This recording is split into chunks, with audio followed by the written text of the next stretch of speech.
E Leonora, em conversa com Maria, comenta que Angélica havia lhe dito que Paola é uma moça do bom coração, ao que Maria responde que, de fato, não conseguiu sentir raiva dela. Maria então relembra a situação curiosa e delicada de duas mulheres rivais que acabaram se apaixonando pelo mesmo homem, enquanto uma ensinava a outra a preparar macarrão, ironizando o destino. Leonora afirma que Angélica não manteve o marido ao seu lado apenas pela comida, dizendo que, se fosse por isso, ele teria permanecido com Augusto, e garante que o que o realmente prendeu foi a paixão que existia entre eles na intimidade. Nesse instante, Maria avista Tizil se aproximando e pergunta se ele havia retornado, demonstrando alegria e espanto ao encontrá-lo. Augusto cita que na região de Piracicaba não é apenas café, mas também se planta cana. Gumecindo questiona se Augusto não está querendo que o mesmo derrube os cafezais para plantar cana.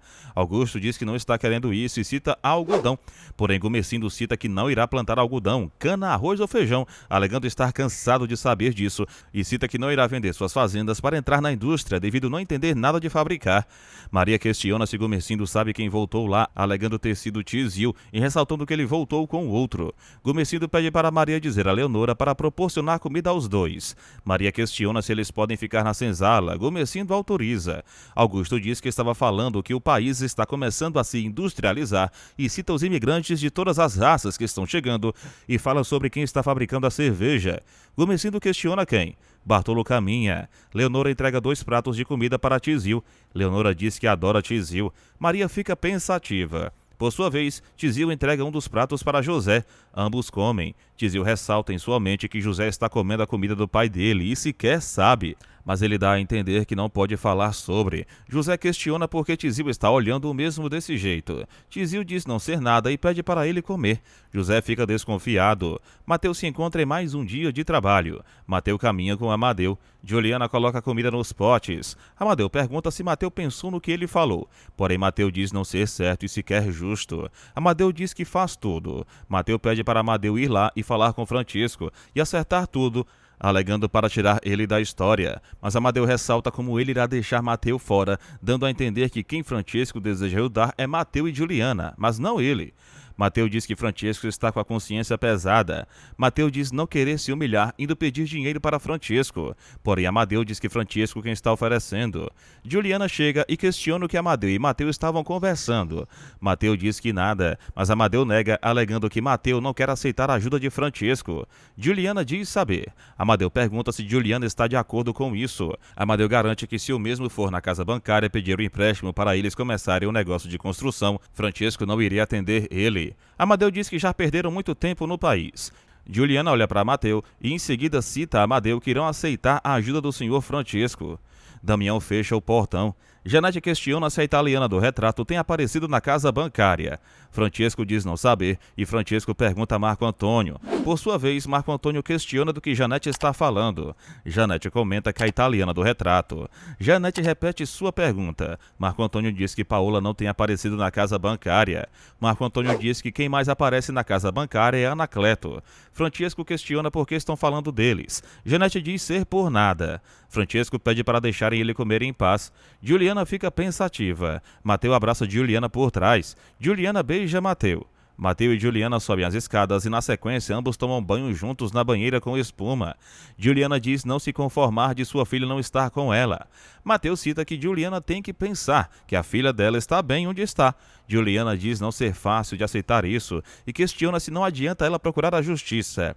Porém, Mateu pergunta com o dinheiro que o marido de Juliana tem, qual juiz fará lhe devolver a filha da mesma. Juliana diz ser a mãe, mas Mateu relembra que Marco Antônio é o pai e pede para não discutirem isso toda hora, alegando que não irá adiantar nada. Mateu relembra também que Francisco prometeu a Juliana que ela pode visitar a filha quando ela quiser. Juliana diz que sim. Mateu ressalta que se eles procurarem um juiz, sequer Juliana poderá isso. Juliana assegura saber que terá que se acostumar. Mateu garante que irão aceitar a ajuda de Francisco, pois ele gosta de Juliana como um pai. Juliana diz que um dia terá muito dinheiro e poderá tirar a filha da Madame Janete.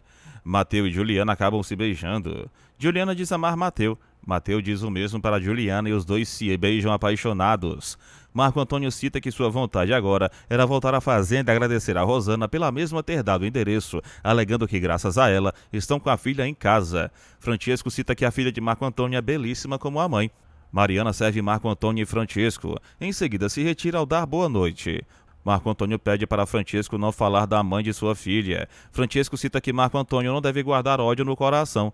Marco Antônio diz saber que Juliana é filha do melhor amigo de Francesco, mas assegura que irá custar a mágoa sair de seu peito. Francesco diz saber e demonstra entender a dor do rapaz. Francesco pergunta por que Marco Antônio não volta para a fazenda. Marco Antônio cita que talvez faça isso e diz que precisa de um tempo para pensar. Francesco elogia Rosana, deixando Marco Antônio em silêncio. Rosana ressalta que a essa altura, Marco Antônio deve ter tomado a filha dele de Juliana. Angélica questiona se Rosana consegue apenas pensar nisso. Rosana alega que queria estar lá para ver o sofrimento de Juliana, mas Angélica diz que o coração de Rosana virou pedra. Rosana confirma, dizendo que já sofreu demais e que não permitirá mais que nenhum homem a faça chorar. Rosana jura a Angélica que nunca mais sofre por homem nenhum nesta vida. Angélica cita que Deus pode castigar Rosana um dia. Rosana questiona se mais do que ele castigou, deixando Mateu ir embora. Angélica diz que irá ver sua filha e se afasta pensativa. Rosana relembra o momento em que passava o endereço para Marco Antônio ir atrás de sua filha, e também um instante em que o mesmo beija sua mão com gratidão. Rosana diz a si mesma, torcendo para Marco Antônio voltar logo para a fazenda. Leonora caminha observando a lua. Por sua vez, José fica pensativo na senzala. Tizio fala que era amigo de Batista. José questiona como Batista foi desencarnar de soluço, alegando que nunca ouviu falar nisso. Tizio cita que nem ele e afirma que Batista era um homem forte e trabalhador. José questiona se o mesmo poderá ficar na senzala. Tizio cita que por uns tempos sim, até decidirem o que fazer.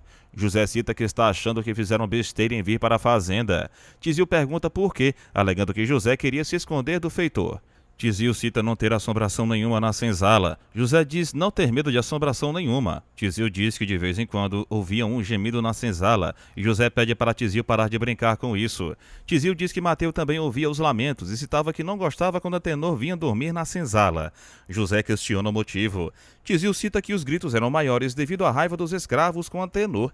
Tizio pede para José não ter medo, alegando que não veem nada, mas apenas escutam. José questiona se não há outro lugar para dormir. Tizio diz que nas tulhas de café, porém Tizio nega, alegando que deve estar tudo abarrotado, e cita que uma vez uma jararaca quase o picou na tulha, mas José pede para dormirem lá mesmo. Tizio pede para eles dormirem logo antes que comece o berreiro. Gomecindo bebe algo, enquanto Maria comenta que Tizio sumiu sem dar satisfação a ninguém, relembrando que ele apareceu com um amigo. Gomecindo cita que viu Tizio em São Paulo diante a uma tapera, onde vivia Juliana. Maria questiona se Tizio pensa em voltar a viver lá na fazenda com um amigo dele. Gomecindo diz que amanhã verá isso. Maria pergunta se o vendedor que Gomecindo arrumou é de confiança, mas Gomecindo diz parecer que é e comenta que o rapaz parece esperto. Maria diz que o vendedor é moço e já causou entre as italianas nas colônias. Gomecindo diz que os italianos é quem devem cuidar das filhas deles. Em seguida abraça Maria para dormir com a mesma. Renato fica pensativo na colônia observando o céu. Por sua vez, Florinda questiona se Leonora vai embora da fazenda, mas Leonora cita que apenas depois que Bartolo plantar as uvas dele. Florinda questiona se quando Leonora for embora com o marido, ela pode trabalhar na casa dos patrões. Leonora questiona se Florinda está pensando nisso. Florinda diz que eles comeram melhor na casa dos mesmos com o que sobra da casa grande, alegando que não irão gastar nada na venda. Leonora diz que o pai de Florinda acha que os mesmos ficaram ricos comendo o resto das comidas dos patrões, mas Florinda cita que ele não falou isso. Leonora acaba concordando, dizendo que amanhã fala com Maria do Socorro. Leonora diz para Florinda ir para casa, pois quer dormir. Leonora diz a si mesma que estavam demorando alguém para entrar no seu lugar. Florinda observa Renato, em seguida vai até ele e ambos trocam olhares. Renato tenta se aproximar, mas Florinda sai rapidamente e em seguida observa o mesmo pela brecha da porta. Leonora caminha e todos caminham para trabalhar nos cafezais. Leonora chega à casa grande. Tizio cita que agora eles vão ver quem está ordenhando as vacas, alegando que deve ter algum italiano em seu lugar. Maria questiona quem é Florinda. Leonora diz ser uma jovem da colônia. Maria pergunta se ela é bonita e Leonora confirma, dizendo que é uma moça simpática. Maria questiona por que Florinda quer vir trabalhar no lugar de Leonora. Leonora comenta sobre o resto de comida da casa grande e diz que a moça apenas quer uma chance melhor. Por sua vez, Leonora comenta que o marido dela pegou as economias de Batista emprestadas para comprar comprar as terras em Jundiaí. Maria pede para Leonora trazer Florinda e questiona se Florinda sabe cozinhar tão bem quanto ela. Leonora diz que a mãe de Florinda sim, mas Florinda não sabe informar. Tizil entrega um pouco de leite a José e ele bebe. Antenor comenta que José pode ter ido atrás do primo, alegando que se não fosse Tizil, a casa onde vive Damião seria o último lugar onde ele iria se esconder. Naná questiona e Antenor diz que José sabe onde o mesmo irá procurar ele. Antenor garante trazer o filho de Naná de volta, mas ele terá que ir embora. Naná diz não querer isso, mas Antenor cita que não terá outro jeito devido José odiar o mesmo. Naná pede para Antenor deixar José voltar sozinho. Antenor comenta a possibilidade de José não voltar, mas Naná diz que ele volta com fé em Deus. Gumecindo questiona onde está Tizil. Augusto estranha o mesmo estar preocupado com Tizil, mas Gumecindo dá a entender que deseja saber, porque Tizil foi embora sem proporcionar satisfação e ainda trouxe outro com ele, demonstrando preocupação e curiosidade com o que pode estar por trás de tudo isso. Por sua vez, Augusto comenta a possibilidade de Tizil estar passando fome na capital, mas Gumecindo diz duvidar muito disso, alegando que Augusto não o conhece o suficiente para afirmar tal coisa. Augusto então cita que Tizil vivia dizendo ser filho de Gumecindo, porém o mesmo ressalta que ele anda dando ouvidos demais para Angélica e que essa conversa não lhe agrada. Augusto comenta sobre a preocupação excessiva que Gumecindo demonstra ter e o questiona se ele pretende continuar insistindo nesse assunto. Mas Gumecindo responde ironicamente, perguntando se ele vai insistir, e Augusto diz que poderiam conversar sem tantas reservas, alegando que todos cometem pecados e às vezes é necessário falar sobre eles. Augusto comenta então que Angélica viu no passado Gumecindo deitando-se com uma escrava, o que o deixa extremamente irritado, lembrando a relembrar que Augusto também teve suas falhas, citando o fato de ter se amassado com Paola às vésperas de casar-se com Angélica.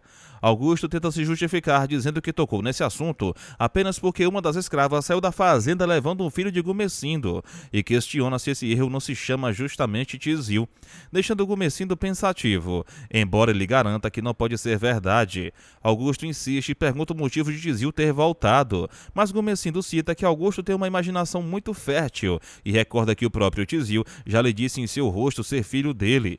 Porém, Gumecindo se mostra confuso e chega a questionar em voz baixa a possibilidade de Tizil ser realmente seu filho. Enquanto isso, na colônia, todos os italianos se ocupam com seus afazeres diários, e Gumecindo comenta que não pode se preocupar com o destino de um filho ou filha de uma escrava solta pelo mundo, o que causa espanto em Augusto, que ressalta ser estranho ouvir tal frieza de um homem como ele. Augusto ainda acrescenta que é capaz de sentir as mesmas atrações que Gumecindo sentia pelas escravas da senzala, revelando que foi iniciado na arte do amor por uma das escravas de seu pai, o que impressiona Gumecindo, levando-o a admitir que também passou por algo semelhante devido à obra e vontade de seu próprio pai, que se preocupava apenas em ter certeza de que o único filho, o homem que possuía, era de fato um homem de verdade. Enquanto isso, Maria questiona onde estão Gumecindo e Augusto para tomarem o café da manhã. Leonora responde dizendo que ambos saíram de braços dados. Maria se acomoda à mesa e Rosana comenta, em tom de ironia, que o pai delas parece estar muito bem com o marido de Angélica. Angélica rebate dizendo que isso não acontece porque Augusto não a abandonou. Maria se irrita e pede para que parem a conversa. Mas Rosana insiste afirmando que não está falando mal do marido de Angélica, apenas ressaltando que, aparentemente, Gumecindo e Augusto estão se entendendo bem, apesar da história de Paola, o que faz Maria aumentar o tom e exigir que parem imediatamente. Augusto, por sua vez, concorda com Gumecindo que ele não deva se preocupar com a tal escrava que saiu da fazenda levando o possível filho, mas Gumecindo diz que Naná ainda era moça quando se deitou com ele. Augusto então pergunta se há possibilidade de Naná ter se deitado com outro homem depois e questiona se houve amor quando ela se deitou na rede, ao que Gumecindo responde que ela o fez apenas em troca da liberdade de seus pais. Augusto cita que isso seria motivo suficiente para não se preocupar, e Gumecindo diz que é justamente isso que repete para si mesmo há anos, para não sentir remorso.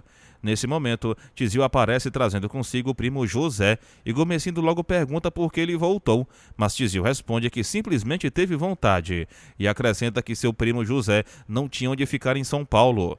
Gumecindo pergunta de onde vieram aqueles uniformes, e Tizil explica que foram expulsos da escola, contando os motivos que levaram à expulsão. Gumecindo então permite que eles fiquem na fazenda, mas deixa claro que não quer problemas. Tizil diz que José pode ajudar na venda, caso Gumecindo queira, e ele próprio pode voltar a fazer o serviço que desempenhava antes. Gumercindo concorda e pede que ele vá até a venda, prometendo encontrá-lo em seguida. Depois que Tizil sai, Gumercindo comenta com Augusto que gosta de Tizil. Enquanto isso, Mateus cita que irão aceitar a ajuda de Francesco, o que deixa Amadeu satisfeito, alegando que não podem perder uma oportunidade dessas. Mateus pede para procurarem o dono dos terrenos para saber quanto ele quer por eles, mas Amadeu diz que já verificou isso e revela que o dono dos terrenos é o próprio senhor Francesco, o que deixa Mateus impressionado. Ele questiona se Francesco irá realmente vender o terreno para eles, dizendo que se for necessário, irão comprar com o dinheiro dele.